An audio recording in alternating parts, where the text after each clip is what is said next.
para abrir o apetite. Vamos para mais uma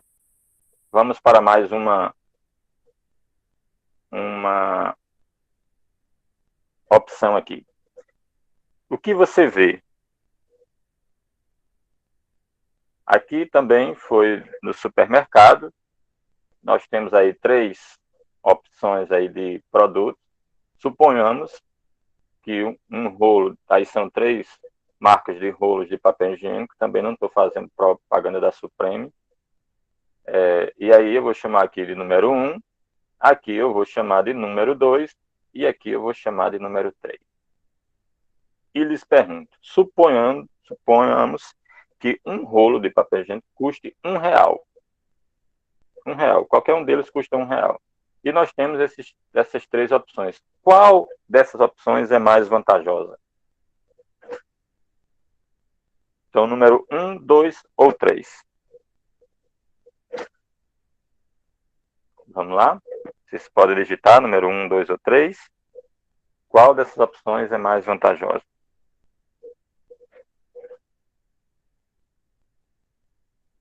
Essa agora é a segunda pergunta. Por enquanto, Dayara respondeu número 1, Milena número 1, Cauã 1, Caroline 1, Pamela 1.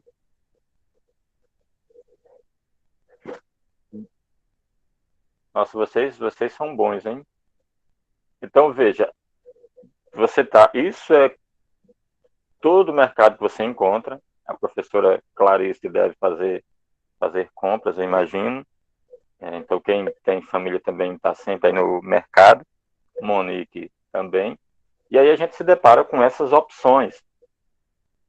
E aí, às vezes, cabe fazer uma conta, às vezes de maneira rápida, né?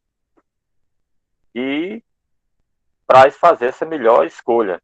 Então, se a gente partir aqui do princípio, vou começar aqui com o número 3, explicando como todo mundo marcou o número 1, então fica bacana, mas rapidinho eu vou explicar por que não seria o número 3 e que conta é essa rápida que a gente pode fazer para escolher isso. Então aqui, se você levar 15 rolos, se você pagar 15, você vai levar 16 rolos, ou seja, você vai ganhar um rolo. Se você comprar 15, você vai ganhar um rolo. Eu tenho que comprar 30 rolos para ganhar 2, porque se eu comprar 30, eu vou levar 32. Então eu tenho que comprar 30 para ganhar 2 rolos. Nesse daqui, a cada 12 eu já ganho 1. Ou seja, aqui se eu comprar 24, eu vou ganhar 2. Ou seja, está mais barato para mim o número 2 já em relação ao número 3. Aqui, para eu ter 2 rolos de brinde, eu tenho que comprar 30. Na opção 2, para eu ter 2 rolos de brinde, eu só preciso comprar 24. E na opção número 1, eu já tenho aqui 3 rolos de brinde comprando 24. No entanto, quando eu apresentei para os meus alunos esse problema aqui, um me disse, professor, eu ficaria com o número 2. E por que ele ficaria com o número 2? Porque ele disse que viu aqui no desenho que tinha direito aqui um compacto. Compacto é um rolinho pequenininho que vem dentro dos outros rolos. E ele pensou, se esse rolinho pequeno equivale a 1/3 do rolo grande, então eu vou ter aí mais do que 12 rolos. Na verdade, eu vou ter talvez até 15 rolos aqui dentro. E eu achei interessante, porque isso também justifica as escolhas que nós fazemos no mercado, que não é simplesmente uma conta simples, mas isso vai depender, por exemplo, se são folhas duplas, isso vai depender, obviamente, dos preços aqui, eu adotei como se fossem preços iguais, mas haverá outras variáveis que estão envolvidas na hora de você ir ao mercado e fazer determinadas escolhas. Inclusive, você vai decidir se vale a pena comprar 24 ou se é melhor comprar só 16. Isso vai depender da marca que você usa, isso vai depender de uma série de coisas que influencia na hora de você decidir. E isso é matemática. Matemática que está para além dos números. Agora, uma coisa interessante aqui de perguntar, gente, esse mini curso assim, é uma conversa e eu gostaria muito da participação de vocês. Obviamente, às vezes a gente não tem tempo de dar voz a todos, mas a alguns. E eu queria que você respondesse essa pergunta. Nessa relação, nesse slide, o que é que você vê como uso social da matemática? Eu nem perguntei como é que vocês compreendem isso, já estou perguntando como é, já estou fazendo duas perguntas ao mesmo tempo. Como é que você compreende esse uso social e como é que você vê nessa situação que não é hipotética, é uma situação real, você vai no mercado e vai encontrar isso. Então, qual o uso social da matemática que você vê nesse contexto aqui?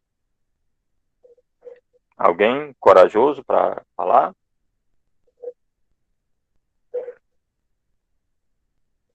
Não demore não. Quando você pensar em falar, já fala, já não espera não.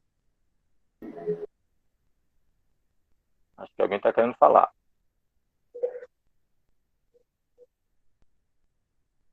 Gente, não me deixem sozinho.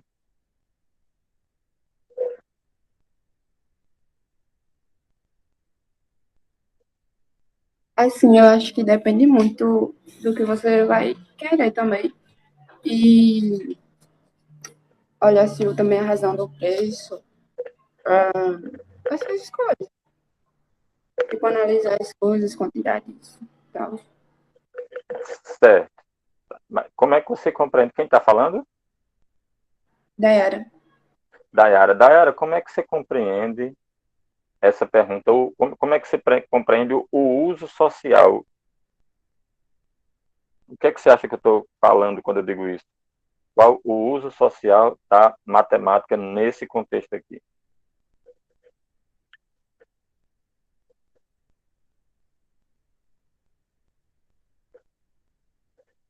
Dayara?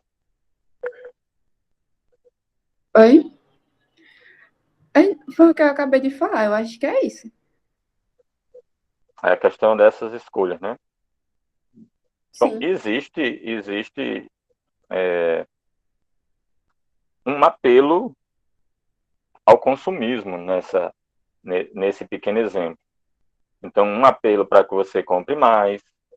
Então, porque simplesmente, por exemplo, suponhamos que um pacote desse de papel higiênico custe R$ 15. Então, ele simplesmente poderia chegar lá e colocar o preço. Mas essa questão de leve 24 e pague 21, e observe que sempre o que está em cima é o leve, e não o pague, leve. Então, o que está mais em evidência é o leve. A sensação de você levar, de você consumir mais, de você comprar mais. O pague está sempre aqui embaixo. Então, o que você lê primeiro é o leve. Leve, leve, leve. Então, há um apelo nesse sentido ao consumismo, de você sempre levar mais. Isso não é ingênuo. Né? Então, nunca pense que o fato do número 24 e da palavra leve estar em cima, estar em primeiro, estar mais no campo visual, isso é ingênuo. Isso não é ingênuo, não é assim, coincidentemente aconteceu isso. Isso não é. Tanto não é que você vê que em todas as marcas você vai ver sempre o leve e depois você pague. Bom, vou passar o próximo exemplo. Vamos aqui para o nosso próximo exemplo.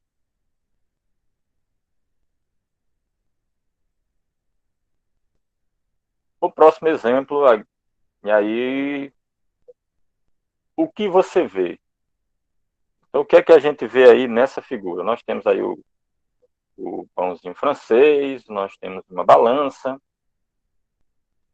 e nesse sentido, e aí estou trazendo ainda a questão do mercado, no ano de 1997, essa portaria aí de 10 de janeiro do Ministério da Agricultura, do Comércio, estipularam que o pãozinho francês ele passaria a ser vendido por unidade e por quilo.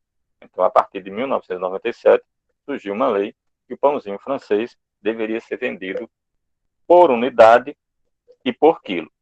Então, a padaria, o comércio, ele tinha a opção de fazer essa escolha. Então, ele vendia a unidade do pão ou vendia o pão no quilo. E aí, bom, se era vendido no quilo, e aí tem um exemplo de uma balança, que poderia ser utilizada para vender esses pãozinhos no quilo. Depois, em 2006, nós tivemos uma outra portaria do Inmetro que definia que o pão francês só pode ser vendido por quilo.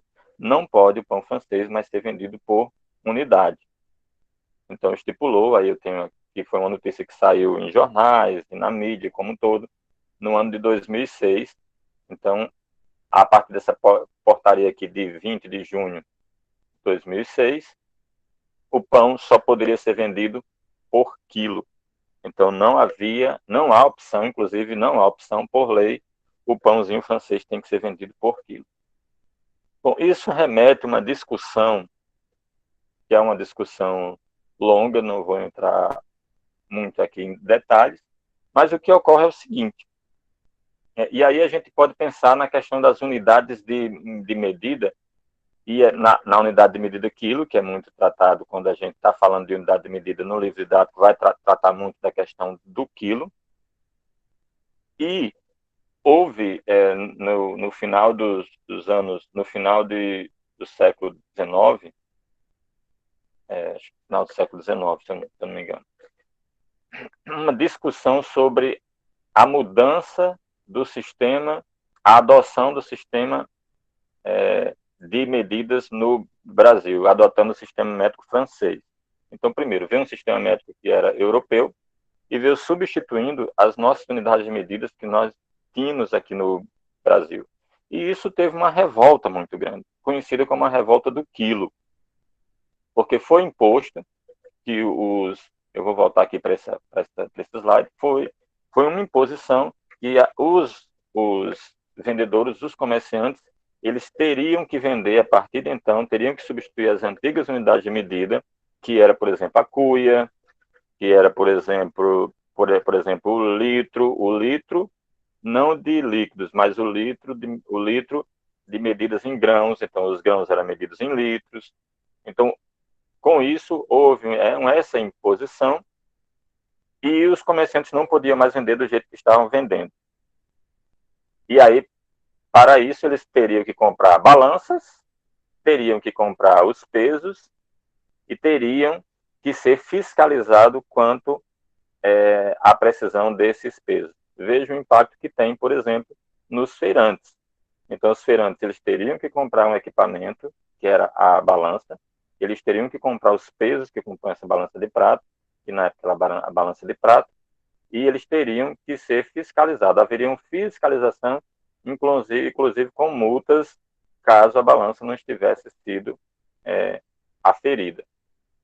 Então, isso teve, que a gente conheceu como revolta dos pesos, revolta do quilo, mas foi uma revolta, mas que, enfim, o sistema métrico francês se impôs. E aí vem a questão do pão. Então, o pão era vendido em unidade. Então, não existia o pão vendido em quilo. O pão passou a ser vendido nas duas opções aí em 1997. Mas poderia ser vendido em unidade. Em 2006, não há mais essa possibilidade de vender pão em unidade. O pão é só vendido no quilo. Porém, o Inmetro, o governo, ele impõe que a balança ela tem que ter indicação de massa. Ou seja, não pode mais ser aquela balança de prata. O consumidor ele precisa ver qual é o peso do pão. Então, por isso, então se você era comerciante e você tinha uma balança de prata, agora você tinha que jogar fora a balança de prata e ter agora uma outra balança, uma balança que tivesse indicação de peso. Então, novamente, uma imposição sobre os comerciantes e sobre os consumidores que estavam acostumados a comprar pão por unidade. Bom, na sequência, dentro dessa mesma portaria, ainda coloca que essa balança, além dela ter indicação de peso, né, que é indicação de peso, ela tem indicação menor ou igual que 5 gramas. Ou seja, a balança ela tem que ser sensível a 5 gramas. Essa balança não consegue ter a precisão de 5 gramas. A precisão dessa balança, por indicação de ponteiro, é em torno de 50 a 100 gramas. Mas, com a imposição, teria que ser 5 gramas ou menor. E ter também a indicação do preço. Ou seja, é como se o governo dissesse assim, não estou impondo que você compre uma balança digital. Não precisa. Mas você precisa ter uma balança que indique o preço. Nossa, mas qual é a balança que indica o preço se não for a balança digital? Então, quem tinha a balança de prato teve que vender a balança de prato, ou jogou fora, nem vender, porque ninguém comprava mais. Comprou aquela balança, essa balança aqui, que indicava o peso, porém não era o suficiente, então foi imposto que os comerciantes usassem a balança digital.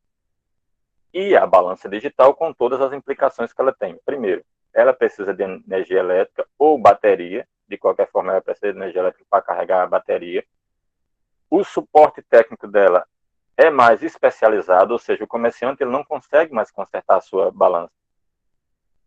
A aferição dela também é muito mais complicada, porque envolve equipamentos eletrônicos, enfim, houve uma imposição para que se adequasse à venda de pão no peso.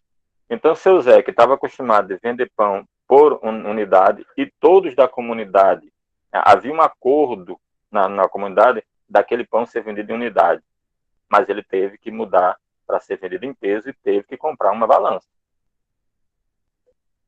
Então, veja, quando a gente trata de unidades de medida na escola, parece que parece que é uma coisa que caiu do céu, não tem implicações sociais, não tem implicações políticas, mas veja, pegando apenas o exemplo do caso do pão, quantas implicações não tem? E aí, uma notícia aí do jornal, do Gazeta do Povo, que diz o seguinte: padarias ainda resistem a vender pão por peso. E há uma resistência. Apesar da padaria colocar aqui esse, porque é obrigatório, você tem em todas as padarias, em todos os locais que vendem pão, essa plaquinha, a portaria do Inmetro, e dizendo que o pão francês é no quilo e dizendo o preço do quilo. Embora haja isso, então muitas padarias ainda resistem, é uma resistência, e eu apoio essa resistência porque eu compro pão por unidade. E a comunidade em que eu compro pão, também as pessoas estão acostumadas a comprar pão por unidade. Eu costumo dizer o seguinte: se você vai nos supermercados grandes e você pedir, você não, se você pedir R$ 1 de pão, ele vai pesar uma quantidade que seja próximo de R$ 1, mas você não vai pagar R$ 1 de pão, você vai pagar ou 89 ou 95 ou enfim. Mas se você for na padaria de seu Zé e pedir R$ 1 de pão, ele vai te dar R$ 1 de pão.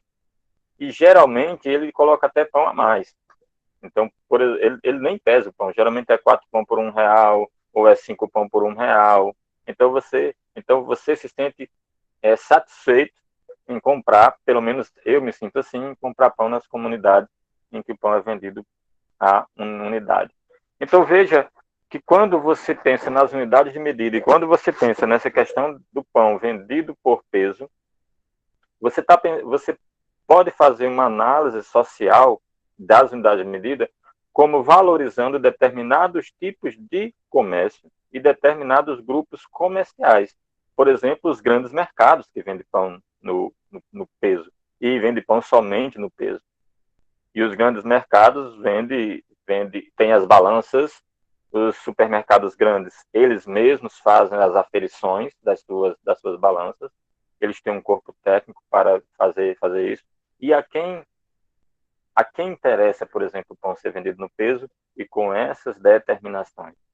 Então, é nesse sentido que eu provoco vocês a pensar qual o uso social da matemática que a gente vê quando estudamos unidades de medida.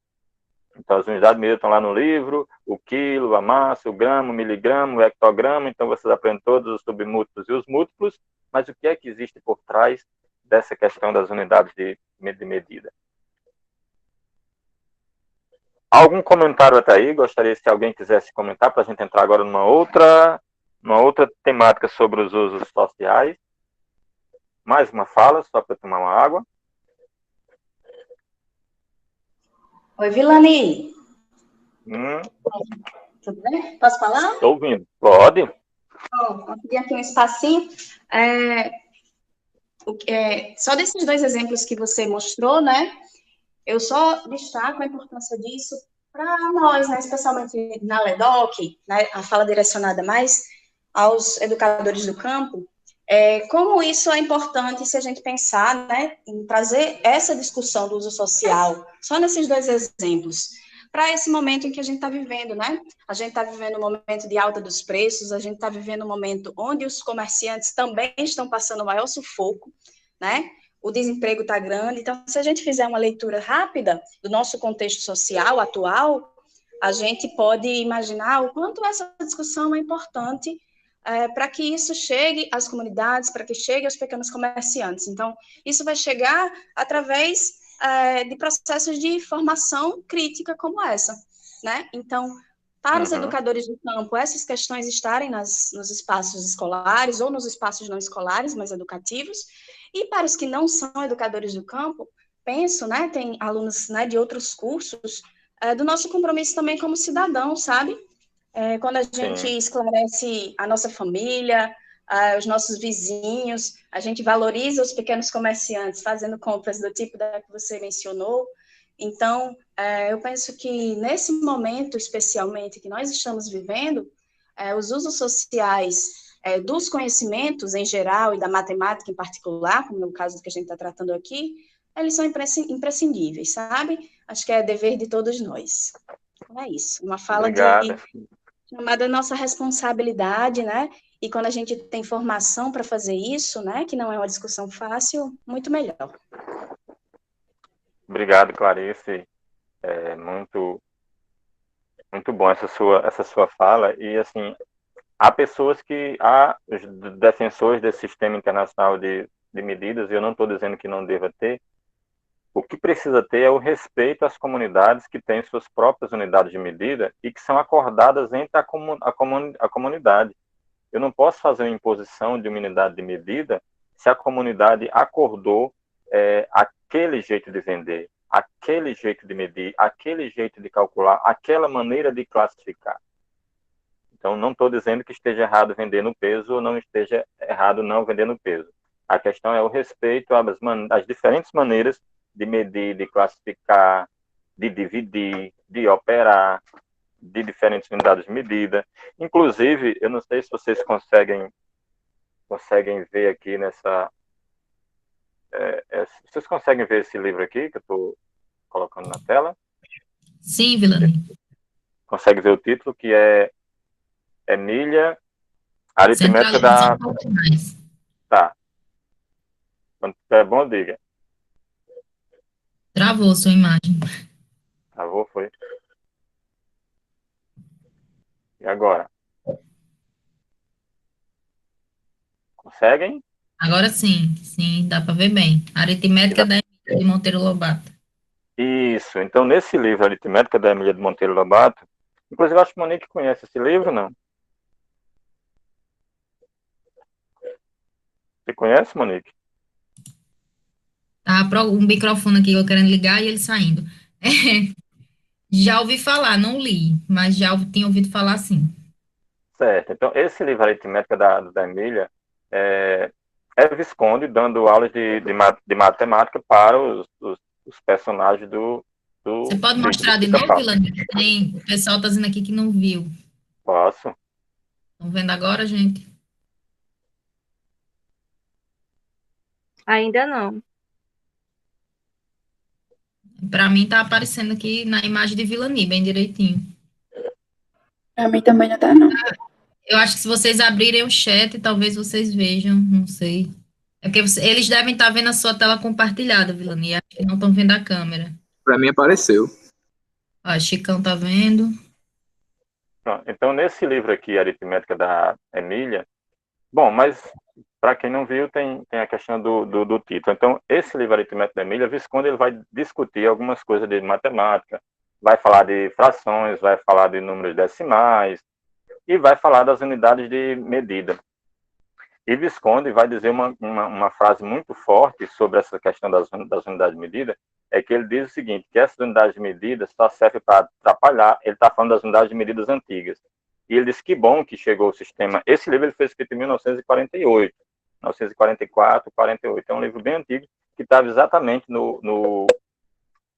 nesse processo de implantação do sistema internacional das unidades de medida. E por esse livro também você vê os usos sociais, não só da matemática, mas da literatura também, e das outras ciências, como bem Clarice colocou. E Visconde vai dizer que essas unidades de medida não servem para nada, essas unidades de medida antiga, que eles deveriam ser, de fato, substituídas. Então, ele faz uma crítica muito forte às unidades de medida que as pessoas usavam, e ele diz que o sistema internacional de medidas vai ser muito melhor, e é o que há, e que as pessoas deveriam, de uma vez por todas, esquecer essas unidades de medidas antigas. Ou seja, aí a gente vê nesse livro um problema cultural, assim, de você substituir uma cultura que é local por uma cultura que, inclusive, é europeia. Então, é um livro muito interessante desse ponto de vista. É claro que, quando ele está escrevendo, ou Monteiro Lobato está escrevendo lá em 1948, 1944, então o pensamento da época realmente tinha esse eurocentrismo muito forte, o que não quer dizer que não tenha ainda. Bom, vou seguir aqui. Alguém quer fazer mais algum comentário? Posso seguir? Então, Clarice fez um comentário bacana. Vou passar aqui para o próximo slide, para a gente não perder. Bom, e aqui a gente entra agora no campo das artes. É um campo que eu acho que eu gosto, particularmente gosto de trabalhar com matemática e arte. E aqui a gente vê algumas obras famosas, assim, desde séculos antes de Cristo até as coisas mais atuais. Trouxe aqui duas obras de Leonardo da Vinci, chamada A Última Ceia e O Homem Vitruviano, e essa obra aqui, essa escultura de Doríforo, que era uma escultura que pretendia fazer como seria a construção desse homem perfeito. Então, usavam matemática para isso, uma razão que para desenhar um corpo, para esculpir um corpo perfeito de um homem, teria que ser uma medida de 7 cabeças. Então, você mede a cabeça, e aí 7 cabeças deveria ser a altura desse homem. Houve outros cânones na arte, que unia matemática e arte, que dizia, não, o ideal é ser 7 cabeças e meia, e até houve casos de 8 cabeças, ou seja, o homem ficava um pouco mais alongado. Então, houve sempre essa discussão dessa construção dessas medidas perfeitas para o desenho do homem. Então, veja que em todas as duas figuras, a presença é a presença masculina. Então, é o homem vitruviano. Então, é o Dorífero. Então, era o corpo esculpido do homem. Na Última Ceia, a gente já vê um aspecto matemático que é a questão da profundidade. É a questão do que nós chamamos de ponto de fuga. Você consegue dar uma tridimensionalidade a uma obra, a uma figura que ela é plana. Então, a figura ela é plana, mas você consegue perceber por efeitos de claro e escuro e por esse ponto de fuga onde as retas convergem, você consegue ver o efeito de profundidade. Mas, para além disso, a gente vê aqui qual o uso social que se faz dele. Primeiro, uma presença masculina muito forte e uma presença religiosa. Então, aspectos religiosos estão muito envolvidos quando nós pensamos matemática e arte. Então, existe uma presença religiosa e um tipo de religião específica. Então, não é qualquer religião que está posta nos quadros que nós conhecemos, nos quadros mais famosos que nós conhecemos. Então, é uma religião, um aspecto religioso, mas uma religião específica, um culto específico, uma forma de crer específica, uma forma de vestir específica, uma forma de se portar específica. Então, ao olhar para a matemática dentro das obras de arte e olhar para as obras de arte com esse olhar matemático também, então é possível inferir que uso social está fazendo. Qual a mensagem está sendo transmitida quando você olha para esses determinados aspectos. Aqui nós temos também uma obra de arte também muito conhecida de Pablo Picasso, chamada Guernica. E aí mostra, por exemplo, um uso social da arte para denunciar uma violência extrema que foi a cidade de Guernica, a cidade espanhola, que foi bombardeada, foi praticamente totalmente destruída. E aí Picasso representou essa destruição, o que ele interpretava do que aconteceu na cidade de Guernica, através desse quadro, que é um quadro muito famoso, uma pintura muito famosa, inclusive é um quadro imenso, eu acho que se não for o maior quadro dele, é um dos maiores quadros dele, e ele revela, e ele denuncia para o mundo essa violência que esteve presente na guerra nessa cidade de Guernica. Então, aqui você tem um outro uso social da arte, e nós temos da matemática, inclusive, porque o cubismo ele tratava com retas e tratava como diferentes angulações. O cubismo ele veio, uma escola artística, se é assim que eu quero, pode-se dizer, ou um movimento artístico, que ele tratava as figuras de pontos de vista diferentes, mudando o ângulo.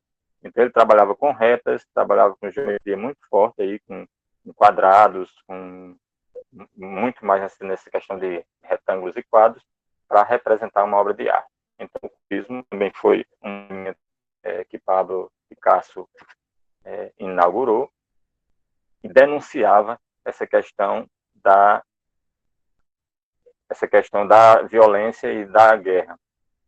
Bom, passamos pelo segundo ponto, se não me engano, que é a questão da matemática e arte e do uso social que a matemática faz dentro do processo artístico.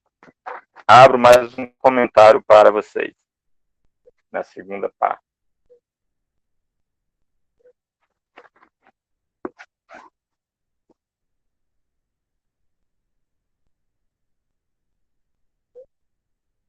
Vamos lá, gente, participar. Só para eu saber que vocês estão, que não é só bolinhas, mas que tem gente aí atrás. O que é que vocês acharam dessa relação matemática e arte e da relação do uso social dessas duas ciências? Que obras de arte, por exemplo, vocês conhecem que faz denúncia social de lutas, e que obras de arte vocês conhecem que faz uma reprodução eurocêntrica da dominação sobre os colonizados?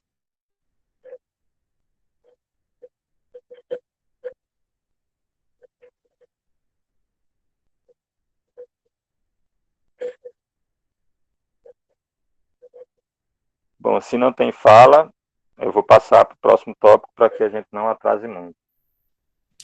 Oi, Vilani, vou falar rapidinho, Monique. Opa!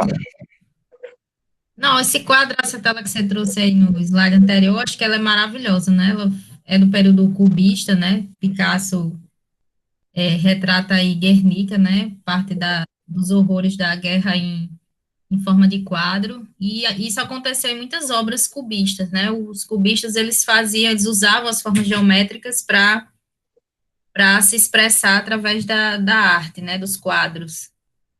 Então, acho que esse é um ótimo exemplo do social da matemática, de como, por exemplo, matemática, literatura e arte também estão juntas, né, e envolvidas aí, que a gente acha que são ciências completamente diferentes e que não se entrelaçam em nenhum momento, e a gente percebe o quanto tudo tá junto e misturado, né, assim, tá imbricado, principalmente quando se trata desse uso social, né, aí é que tudo realmente se mistura. Isso, Monique. E um ponto importante que eu gostaria de comentar para os futuros professores e para as pessoas que aqui estão, que no momento que você vai trabalhar um conteúdo de matemática, por exemplo, retas, você pode escolher entre trabalhar retas em relação ao ponto de fuga, que vai estar reproduzindo uma dominação religiosa, uma dominação masculina e uma dominação eurocêntrica, ou você pode escolher trabalhar com retas que vai denunciar as lutas sociais de minorias ou de comunidades minorizadas, como os negros, como denunciar as guerras, como denunciar os horrores do sistema de saúde pública. Então, essa é a que você faz. Então, a matemática ela tem um uso. A questão é que uso você está fazendo dela. Então, quando você vai trabalhar retas, você vai escolher trabalhar retas com essas artes, ou você vai escolher trabalhar reta com essa arte? Essa é uma escolha sua. Obrigado, Monique. Vou passar para o próximo tópico. O próximo tópico é saúde pública, né? Já adiantei um pouco.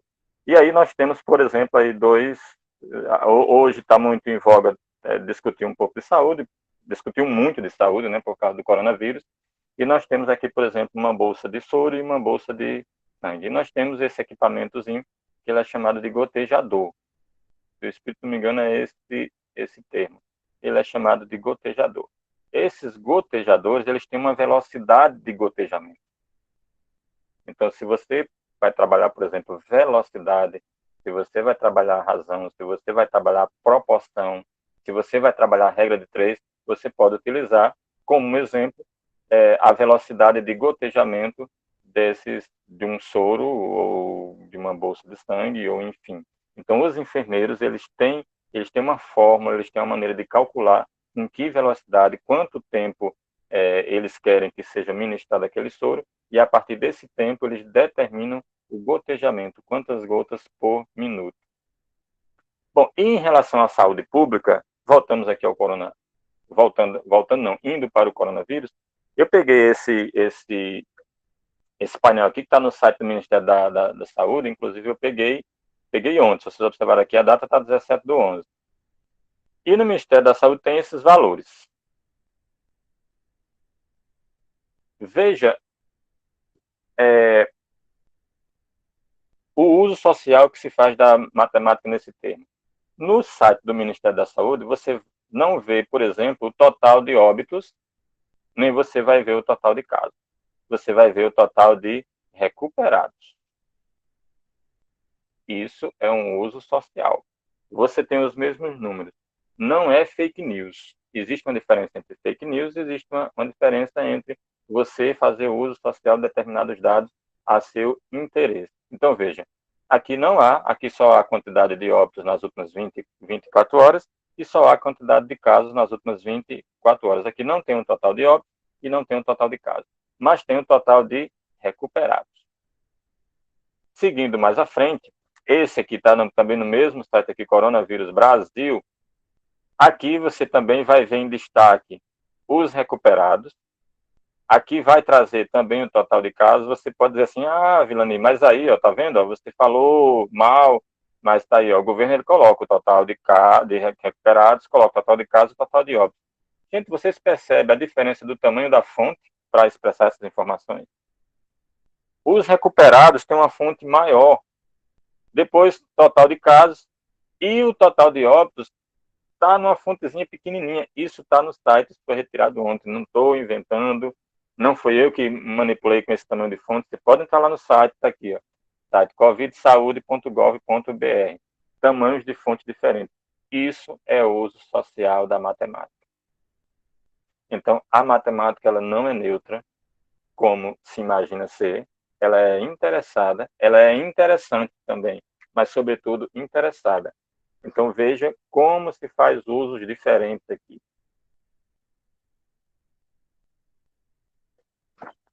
No G1, no portal do G1, aqui não vai falar de casos recuperados, nem se destaca o total de casos diários. O que se destaca aqui é o total de casos. O que se destaca aqui é o total de casos, 163 mil, e vai dizer 100 mil vidas, 100 mil histórias de mães. Então, vai haver um outro destaque. São os mesmos números. Novamente, não é fake news. Tem gente que critica algumas mídias, dizendo que é não sei o que lá, e às vezes a pessoa não sabe a diferença entre ser fake news e a diferença entre utilizar os dados para seus interesses. Aqui, tanto o site do governo como o site do G1, eles têm os mesmos dados, apenas eles escolhem aqueles que lhes interessa mais. Então, enquanto o do site do governo ele vai se preocupar, ele vai tentar tirar o foco do total de óbitos, o site do G1 vai colocar o foco no total de óbitos. São focos diferentes, mas são usos sociais da matemática.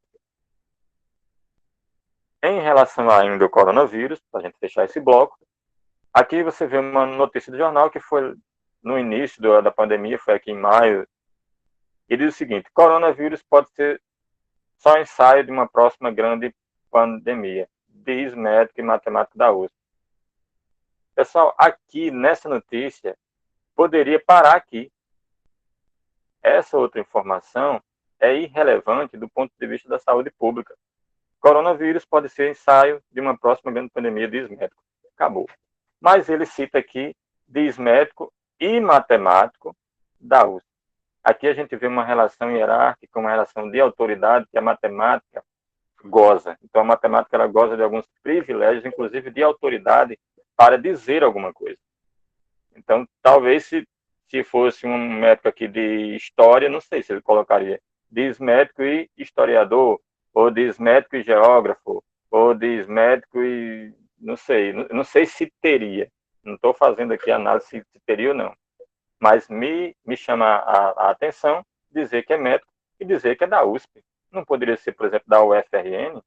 Não poderia ser da UFMG? Por que destaca da USP? Por que destaca o fato dele ser matemático? O que de interessante existe, se não de interessado existe? Então, isso é o uso social da matemática também. Em relação a esse bloco, acho que eu fecho aqui com a questão da saúde. Só vou colocar aqui mais um, que é aqui falando sobre a questão aqui, então, uma notícia também muito recente, notícia de 9 de novembro, onde diz que há poucos matemáticos para o novo mercado.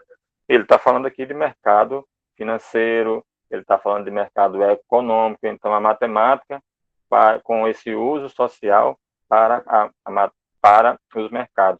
Porque existe uma diferença entre aplicação e uso social. Espero que ao longo desse mini curso vocês consigam perceber a diferença entre a aplicação da matemática e o uso social que se faz dela.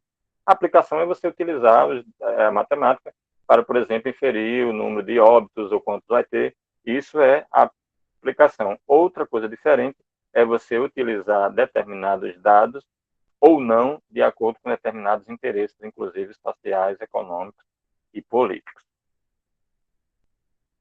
Bom, fechamos esse bloco de saúde pública e de coronavírus. Algum comentário? Pessoal, quando eu pergunto algum, é porque eu desejaria que tivesse algum, né? Assim, algum para eu passar dentro, não. Eu desejaria que alguém pudesse fazer algum comentário nesse sentido, se vocês já tinham despertado para isso ou não. Pode ser um comentário rápido, não tem problema não, só para eu tomar uma água. Professor, eu estava pensando aqui sobre o uso da matemática envolvendo arte, né? E eu estava refletindo um pouco sobre uma forma de arte que também envolve bastante matemática, que é a arquitetura, né? Uhum. Eu acho que arquitetura se pode pensar bastante matemática, sim, obviamente, né, sobre arquitetura e dos usos sociais que ela envolve também. Muito bem, quem foi que falou? Iron. Quem? Iron? É. Muito bem, Iron, obrigado pela sua participação. Iron, aproveitando que você está falando, o que é que você vê nesse slide? São livros didáticos. Livro didático, perfeitamente. Iron, você consegue pensar que existe no livro didático um uso social da matemática?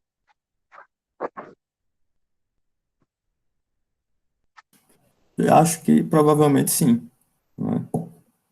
Pois é, não sei, talvez seja coisa da minha cabeça que eu esteja inventando, né? Sei lá, esses livros eles trabalham tanto a matemática pura, coisa técnica, né? Assim, os cálculos, assim, que uso social o Manuel Paiva, ou o Dante, ou o Gelson Iese está fazendo. Parece até meio sem lógica. Eu acho que até eu estou inventando coisas, né? Não sei. Quem poderia também falar um pouco sobre isso?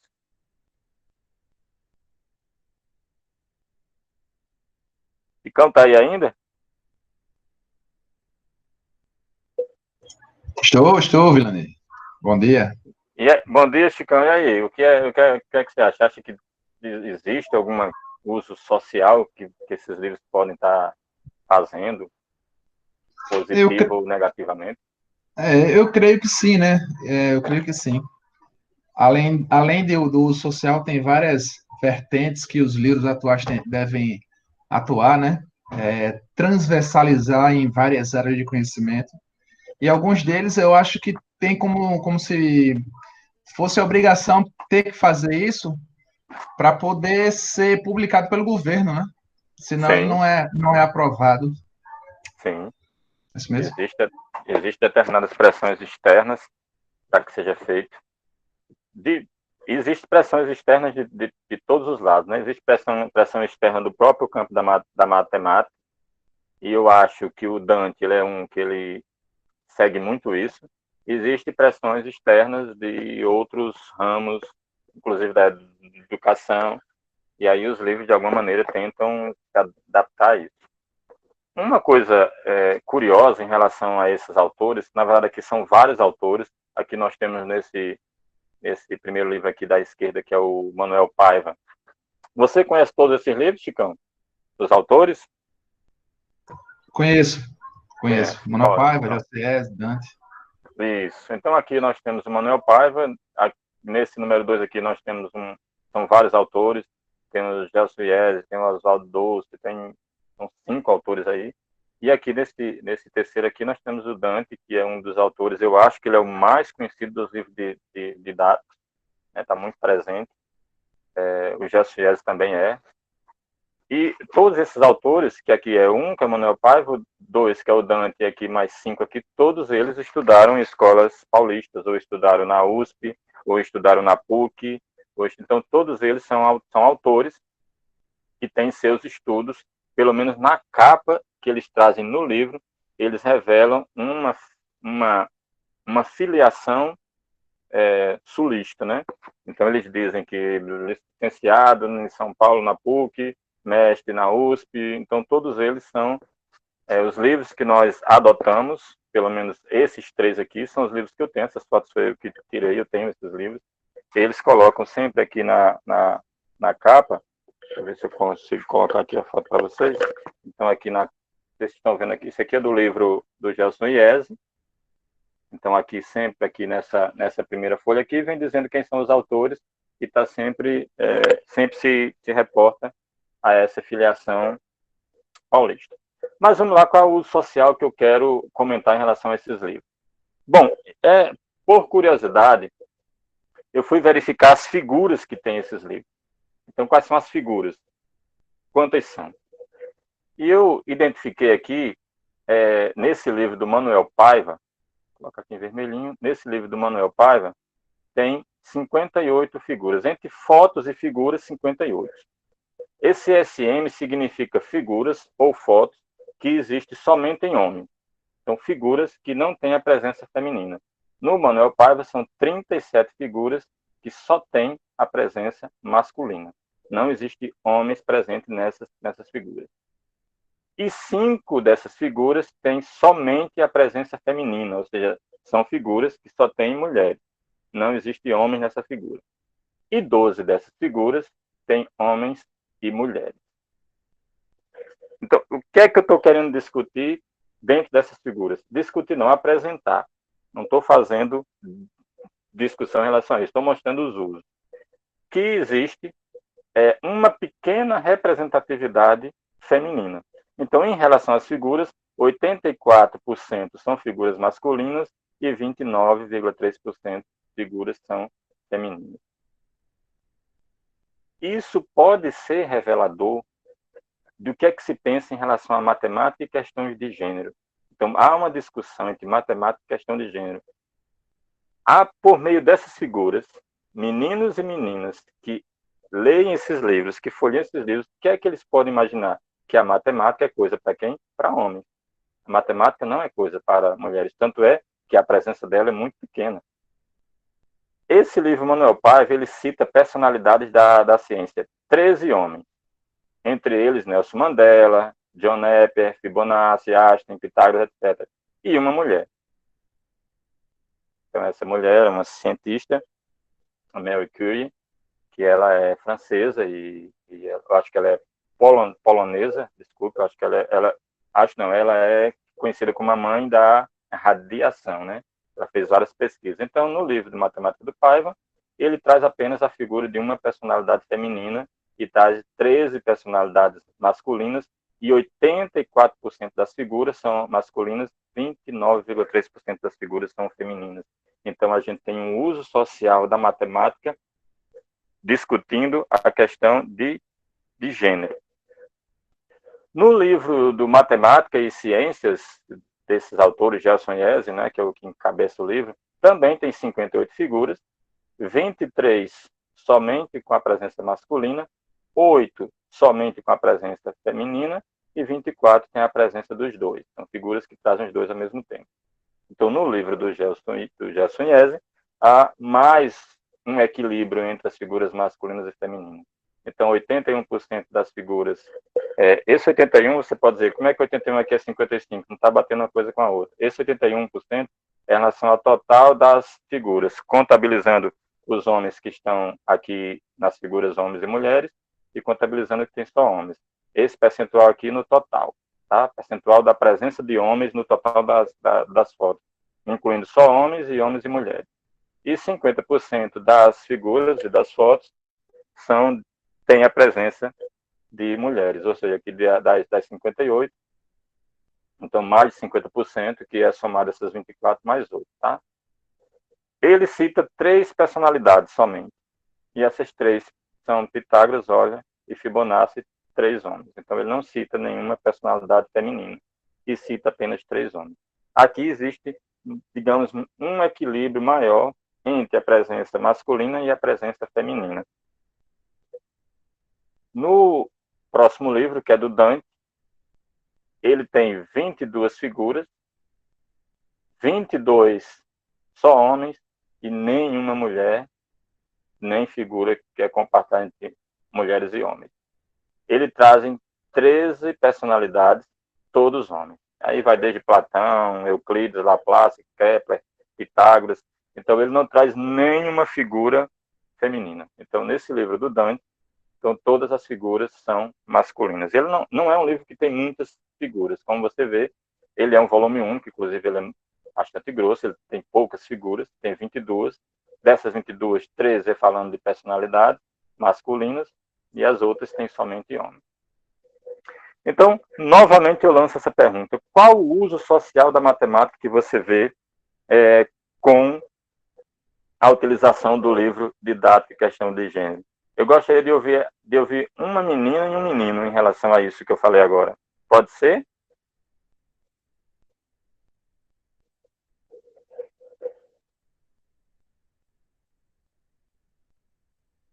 Quem é que começa, as meninas ou os meninos?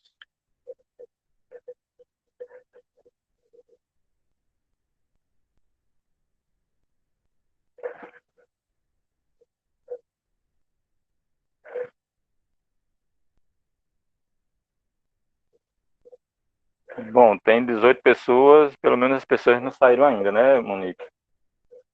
Talvez não esteja muito ruim, não, né? Só a Dayara avisou agora que vai sair porque ela tem uma prova. E ela acabou de botar aqui que ia precisar sair, mas que esperava que pudesse ver a gravação depois. Certo.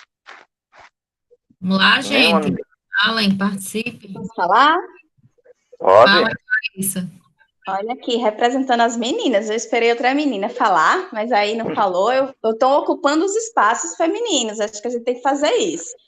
E aí eu penso que uma questão justamente do uso social aí no exemplo é que está reforçando, né, a supremacia dos homens, né, sobre as mulheres.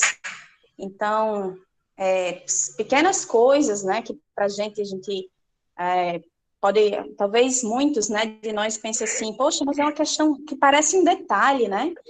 Mas esse detalhe, ele não é um único detalhe, ele não é desproposital, e ele segue reforçando estereótipos e questões fortes, né, de relações de poder dentro da nossa sociedade, e dessas pequenas, que a gente pode chamar de detalhes, que não são detalhes, é que a gente segue justamente com umas relações de poder tão desiguais, né, dentro dessa questão de gênero. Então, coisas assim, né, que nós, como professores, né, quando a gente utiliza os livros, é importante que a gente fique atento a essas coisas, né, acho que cada um de nós aqui não vai mais olhar os livros didáticos da mesma forma, né, a gente vai sempre, poxa, peraí, o que tem por trás, né, e o que tem por trás, né, são justamente o que está nas entrelinhas aí, que é uma matemática interessada, né, como explicou o Vilani aí, em reforçar essas relações de poder que tem em relação às questões de gênero. É isso. Exatamente, Monique. Fortemente interessada, né? Então, às vezes eu vejo a discussão, por exemplo, de por que tem poucas mulheres na engenharia. Então, as mulheres não se interessam por cálculo.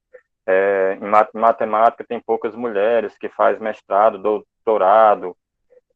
Esquece que na base da formação dos nossos alunos de ensino fundamental e médio tem um discurso por longo período. Quer dizer, se o aluno até chegar à faculdade, ele tem aí em torno de 11 anos, né, 9, 12 anos. Então, imagine 12 anos estudando com livros em que tem uma supremacia masculina. Então, como é que as meninas, como diz, se eu não me engano, é Simone de Beauvoir, as mulheres se fazem, né, não nascem, elas se tornam mulheres, né? E elas e se torna nesse fazer, na construção. Então, tanto mulheres quanto homens, né? Os homens, às vezes, vão sendo construídos ao longo do tempo, e a escola tem um papel importante nisso. Então, há um discurso de que a matemática, e não só a matemática, mas todas as disciplinas que têm cálculo, seja engenharia, tudo que for mais elaborado, digamos, mais racional, então está relacionado aos homens. E isso faz com que as mulheres, eu vejo muitas mulheres dizem, professor, eu não sei, eu não consigo aprender, não foi feito para mim, eu sou péssima nisso. Então, vai construindo o discurso de que a mulher não foi feita para isso, de que aquele espaço não é dela. Ela é sempre uma intrusa. Então, esses livros, nessas fotos, eles estão fazendo esse uso da matemática como um espaço que é predominantemente masculino e de que não é espaço para elas. Então, a mulher vai internalizando isso. Agora, imagine se a gente pensar nas mulheres negras, né, como é o tema da nossa semana. Se para as mulheres, de maneira geral, já não há espaço na matemática, agora imagine só, você pense como não fica aí o espaço para as mulheres negras. Gente, eu vou passando, só falou uma menina, se algum menino quiser falar, eu abro um espaço para ele falar, para a gente rapidinho passar para o seguinte.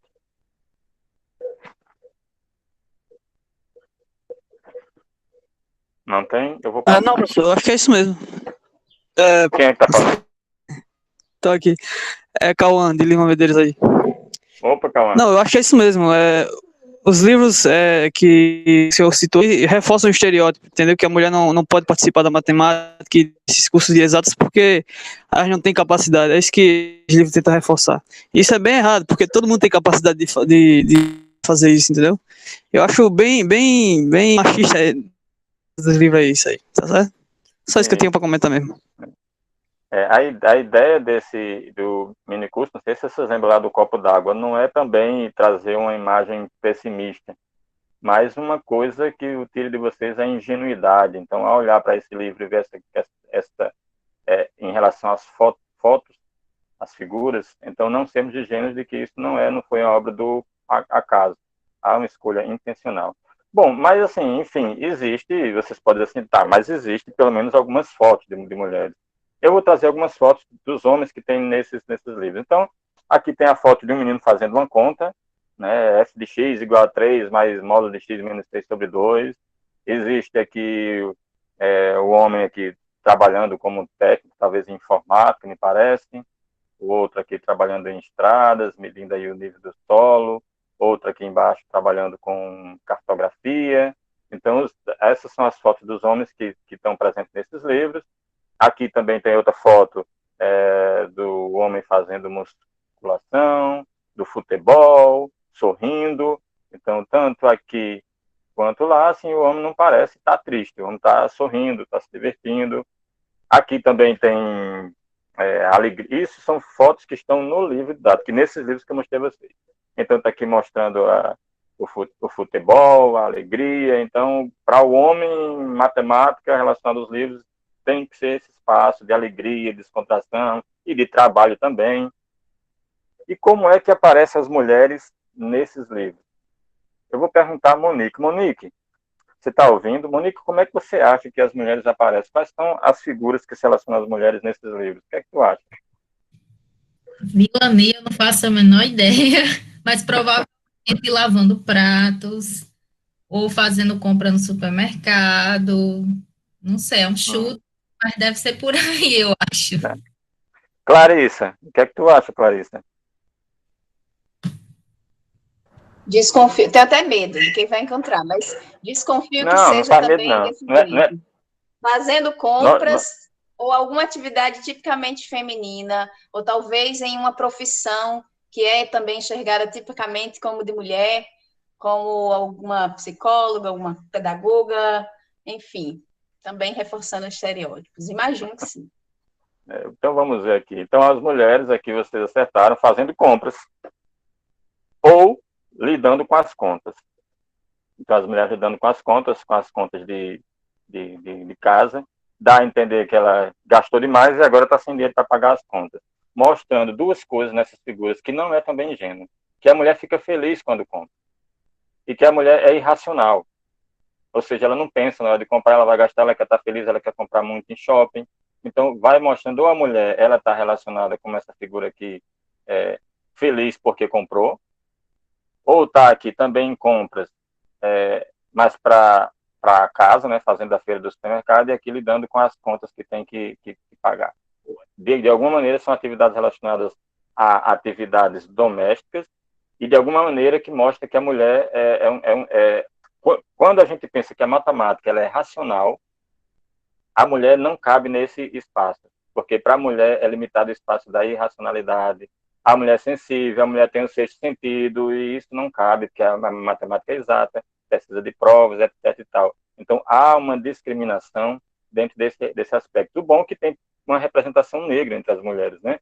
Mas, enfim, é a mulher fazendo compras. Depois, na próxima foto, mesmo observe que são poucas as fotos que tem as mulheres. Se vocês lembram bem, somente mulheres têm 5 fotos no livro e 8 na outra. No total, são 13 fotos. Das 13, pelo menos 3 aqui vocês estão vendo que é em situação de compra. Nas fotos que tem homens e mulheres juntos, novamente aparece a mulher em situação de compra e a mulher feliz comprando. Então, enquanto a mulher aqui aparece sorrindo, comprando, o homem aparece como ser aqui mais racional, que pensa, que analisa, que calcula. Então, as crianças também estão felizes que estão comprando aqui computadores. Aqui a mulher também está comprando numa loja de sofá e ela está feliz olhando o sofá. Então, sempre aparece, sempre que eu digo assim, na maioria, nessas fotos, aparece a mulher em situação de compra. Né? Então, vocês acertaram e foram muito bem nisso. Esse é o estereótipo que tem da mulher em situação de compra. Bom, tenho 7 minutos. Em relação às Olimpíadas Brasileiras de Matemática, qual o uso social da matemática que você vê? A OBMEP, eu não vou entrar muito em detalhes sobre determinados aspectos que são as concepções que eu tenho em relação a ela. Então, eu peguei dados em relação ao site e o uso social que eu estou analisando dentro do ponto de vista do copo com água que vocês viram lá, de um ponto de vista mais saindo dessa ingenuidade. Né? Porque você pode olhar para a OBMEP e dizer assim, nossa, quantas crianças não saem do anonimato e conseguem medalhas, etc. Eu estou olhando para as outras. E, nesse sentido, a OBMEP ela tem como total de participantes, na última OBMEP de 2019, 18.158.775 alunos. Nossa, que massa! Então, a Olimpíada hoje ela consegue abarcar quase 100% das escolas públicas. E o total de alunos premiados, 55.671. Que coisa boa, você pode pensar. Mas eu não estou olhando para a água que está entrando no copo, eu estou olhando para a quantidade vazia ainda. E, nesse sentido, premiados, fazendo a relação aqui, as continhas dos premiados em relação ao total de alunos, apenas 0,3% dos alunos estão premiados. E eu pergunto a vocês, o que ocorre com os 99,7% dos alunos? Que aspectos afetivos e emocionais podem afetar esses alunos que compõem esse grupo dos 99,7%? Que uso social a matemática tem através da OBMEP? E aí é uma conta que a gente pode pensar. Vale a pena, nesse formato que a OBMEP está, premiar tão poucos alunos em decorrência dessa quantidade que pode ser afetado negativamente pela a matemática, ou seja, alunos que podem se sentir fracassados, alunos que podem repetir continuamente que não foi feito para mim, porque nessa quantidade aqui existem os meninos e existem as meninas, aquelas mesmas meninas que leram no livro didático que as únicas fotos que tem de mulheres são elas fazendo compras, e tem poucas mulheres, que inclusive se ela utilizou o Dante, ela nem viu a presença feminina ali. Então é essa menina que participou obrigatoriamente da OBMEP, porque a OBMEP no formato que ela está, existe uma espécie de obrigatoriedade, né? E eu acho que assim, talvez eu esteja exagerando um pouco, mas eu acho até um pouco desumano você colocar um quantitativo de alunos para participar da OBMEP simplesmente para que você possa levar para a segunda fase a maior quantidade de alunos que compõem os 5%, porque a OBMEP ela funciona 5% dos alunos melhor colocados na primeira fase é que vão para a segunda fase. Então, quanto maior a quantidade de alunos eu colocar na primeira fase, maior quantidade de alunos eu vou levar para a segunda fase. Ou seja, eu vou colocar uma quantidade de alunos que talvez, eu estou colocando entre aspas, porque aí é subjetivo, mas talvez o professor saiba que os alunos não têm condições de ser premiados na OBMEP, mas eles estão lá para servir para que aqueles que são os ditos bons em matemática possam ir para a segunda fase. Bom, é uma crítica que eu faço ao OBMEP desse ponto de vista aqui. Então, 0,3% dos alunos são premiados em todo o Brasil. E, novamente, a pergunta, o que ocorre com os 99,7%? Que impactos afetivos esses alunos têm a participar de uma Olimpíada, ao saber que não conseguem, ao saber que a matemática não foi feita para eles? Nesse sentido, existem experiências de Olimpíadas que elas são inclusivas, em que a primeira fase para contribuir, ela contribui com o gostar do aluno em relação a isso. Em Portugal existe uma Olimpíada que ela é diferente da OBMEP, porque primeiro só participa quem quer, é voluntário, e é uma Olimpíada que ela é construída através de problemas com participação da família, com participação de professores, com participação de colegas, porque ela é feita em equipe. Então, ela estimula alunos que têm dificuldade em matemática a poder superar as dificuldades e a poder gostar de estudar essa disciplina.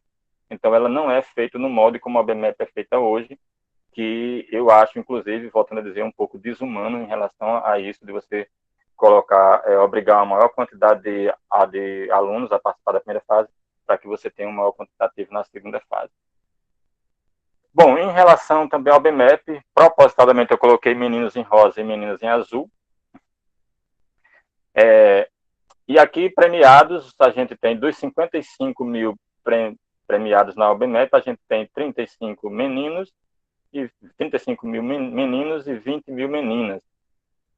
E aí, nesse primeiro olhar, a gente pode dizer que coisa boa.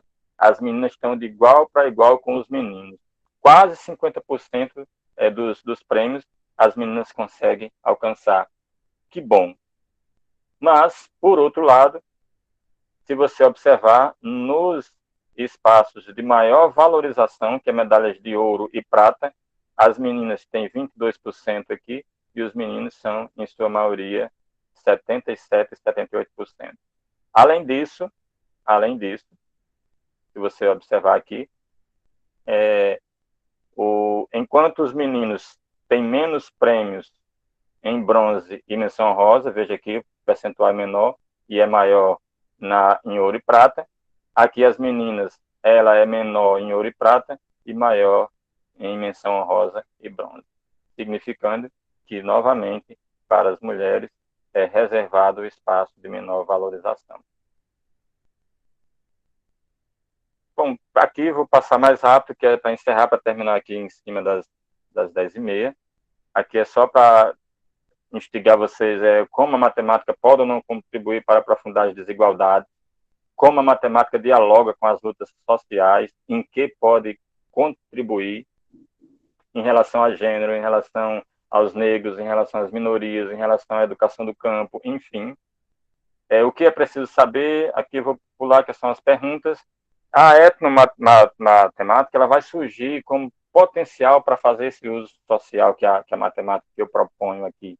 Então, tem vários trabalhos que trabalham com etnomatemática e economia solidária, etnomatemática e educação do campo, etnomatemática e educação de jovens adultos, etnomatemática e educação indígena, etnomatemática e educação quilombola, que são os artigos, tá? Existem outros, eu coloquei só um de cada um, etnomatemática e meio ambiente, etnomatemática e educação especial, etnomatemática e gênero e até etnomatemática e Covid-19. Bom, qual uso social você faz da matemática? Então, novamente, lembrando a questão do copo com um pouco de água. Obrigado, e era isso que eu queria dizer. Espero que vocês tenham gostado, ou pelo menos saído dessa zona de conforto. Obrigado. Nós é que agradecemos, Vilani, agradeço em nome da comissão organizadora do evento, a participação, né, e o minicurso foi maravilhoso. Quem quiser fazer algum comentário, né, está aberto aí. A lista de presença está no chat, tá? Não esqueçam de assinar, que vai gerar o certificado de vocês. Então, eu abro agora para quem quiser fazer algum comentário ou alguma pergunta ao professor Vilani.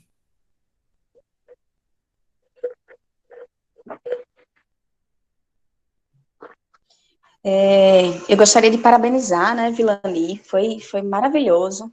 Acho que as discussões foram pertinentes, os exemplos foram muito felizes do que você trouxe para tentar cumprir o objetivo que você se propôs, né, em relação aos usos sociais da matemática.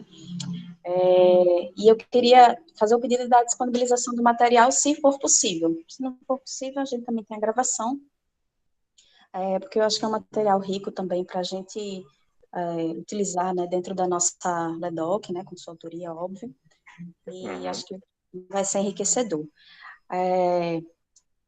Colocar também, né, da satisfação, bom, somos poucos, né, aqui, mas esses poucos, né, que tem, eu penso que a gente são sempre, olha, tem poucos, mas os poucos que estão aqui são os que se interessaram e os que certamente o que foi discutido aqui a gente vai levar com a gente, né?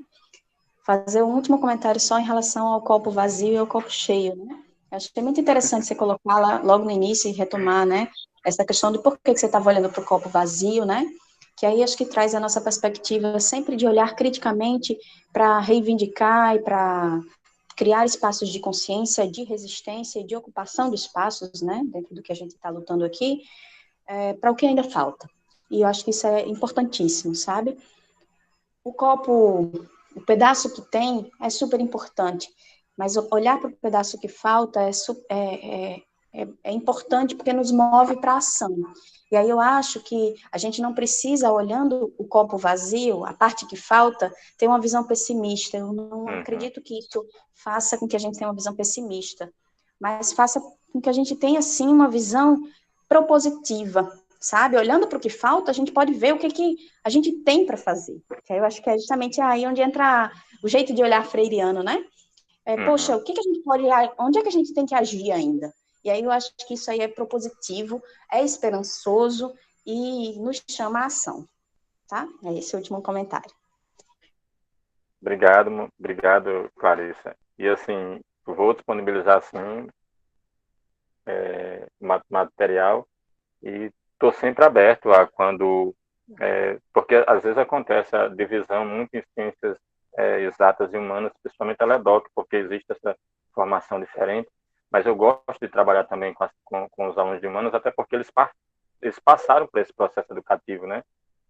Eles vão estar na escola e eles podem também ver essa questão de como a matemática ela é interessada também, como ela também ela é humana e desumana, ela não é exata, ela pode ser humana e pode ser desumana também.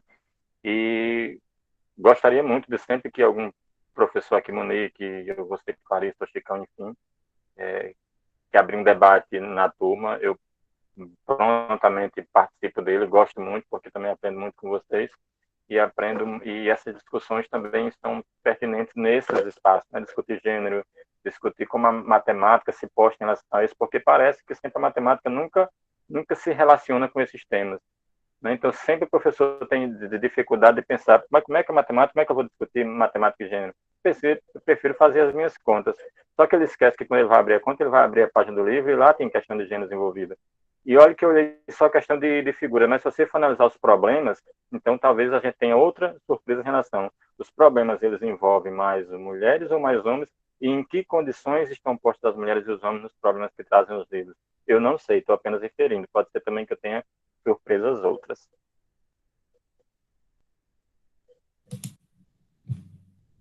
A gravação, Júlia me informou que a ideia é que a gravação fique disponibilizada lá no canal do NEABCANG, lá no YouTube, que é onde está ocorrendo o restante da programação, tá? Então, só avisando que os demais, se quiserem rever, né, também ver o material, vai estar lá. No mais, também parabenizo, Vilani, também gostei muito, assim, muitas coisas eu já tinha essa percepção, mas em outras não, né? E foi realmente muito interessante aprender um pouco mais com você na manhã de hoje. Obrigado. Como só para finalizar, como indicação de livro, eu deixo esse livro aqui, uma indicação chamada Mancala. É um livro que ele vai trabalhar sobre um jogo africano, vai trabalhar sobre a importância do baobá, que é uma planta para a comunidade, para uma comunidade africana. E ele vai discutir matemática e negritude também, ancestralidade. É um livro que é interessante. Chama-se Mancala, o jogo africano no ensino de matemática. E leia o Monteiro Lobato, a aritmética da Emília, com esse olhar crítico também, que vale a pena. Inclusive, assim, para não estender muito, eles tratam tia Anastácia de uma maneira assim que é muito, muito triste de ouvir num livro. Enfim, fica a dica para vocês lerem também, esses dois livros. Inclusive, quando lerem Monteiro Lobato, atentem bastante para a questão racial, que há uma discussão muito grande em relação a isso na obra do Monteiro Lobato, né? Verdade. A questão do preconceito racial na figura da Dona Benta, principalmente. Então, se alguém mais tem algo a dizer, Uma coisinha rápida. fala, Chicão. Parabenizar, Vilani, pela sua apresentação, foi muito boa. Dizer que eu não tinha visto coisas que você comentou, por exemplo, essa participação de imagens femininas nos livros didáticos.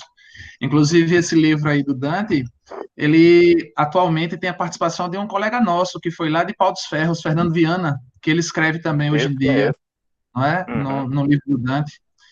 E só tem uma ressalva com relação à Olimpíada, mas isso, como você estudou sobre isso, sabe mais sobre isso, seria bom a gente ter um diálogo, né, presencial quando voltarmos sobre a Olimpíada, que eu achei interessante. E eu lamento por eu ter chegado quase meia hora de atraso e perder parte de sua apresentação, que, repito, foi muito boa. Parabéns mesmo. Obrigado. Mas o início foi só um aperitivo, para não assustar muito. Se eu começasse de onde eu terminei, talvez causasse susto. Então, eu dou assim a conta-gota. Obrigado, Chicão. A gente pode sim sobre Olimpíada, porque existe outros formatos de Olimpíada que são mais includentes, que apesar de ter uma eliminatória no final, assim, todas têm essa eliminatória final, o processo, a primeira fase, é muito diferente. É um processo que inclui família, inclui situações do dia a dia, eles têm um tempo maior para resolver, geralmente, assim, duram um período maior, e são uma semana para resolver cada problema que é posto. Eles resolvem em via, se eles envolver antes do período, tem um retorno para que eles refaçam. Então, esses aspectos afetivos ajudam muito o aluno a pensar a matemática e olhar a matemática de outro jeito. Inclusive, a gente pensar as nossas próprias aulas nesse sentido, nesse aspecto afetivo. Eu me preocupo muito com a questão da matemática, do ensino e afetividade. Obrigado, Chicão, pela participação. Mais alguém, gente, quer fazer algum comentário? Se não, acho que nós podemos, né, encerrar, Vilani. E a todos mais uma vez da programação da semana que segue, né? Hoje à noite, às 7h30, temos um debate sobre o livro Lugar de Fala, da Djamila Ribeiro, com a professora Melissa. E amanhã e sexta-feira também segue a programação. Contamos com vocês, né? Com a presença de vocês. Acessem lá as nossas redes sociais, né? O Instagram do NEABCANG, lá tem o acesso ao site, na bio do Instagram. Então, é bem facinho de vocês encontrarem. E sigam, né, nosso Instagram, tem bastante conteúdo, a programação também está disponível lá. E participem do evento, que é importante as discussões que nós estamos levantando aqui. Então, obrigada a presença de todos, obrigada, Vilani, mais uma vez. Obrigado a você, obrigado a todos. todos.